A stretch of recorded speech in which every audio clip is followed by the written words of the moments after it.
अब जो Pakistan international airline की जानिब से एक कहने की प्रेस रिलीज और एक एलामिया सामने आया है, जिसमें इस गुड न्यूज को अनाउंस किया गया और साथ में ये बताया गया है कि 15 घंटे का जो ट्रैवल टाइम था वो अब कम होकर सिर्फ 8 घंटे रह जाएगा।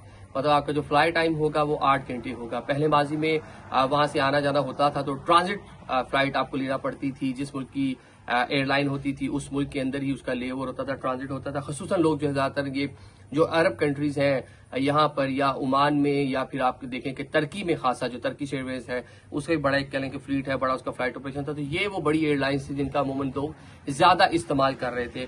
अभी हाल ही में वर्जिन अटलांटिक ने भी दोबारा से फ्लाइट ऑपरेशन का आगाज किया है, लेकिन वो ट्रांजिट करेंगे सऊदी अरेबिया के अंदर, रियाद के अंदर या जद्दा के अंदर, आगे चलकर जद्दा के अंदर, लेकिन इब्तदा में जो है रियाद में करेंगे। तो ये जनाब एक गुड न्यूज है पाकिस्तानियों के लिए कि आप डायरेक्टली पाकिस्तान आ जा पाएंगे। अब आपको ट्रांजिट लंबे लंबे जो है वेट उसका इंतजार नहीं करना पड़ेगा।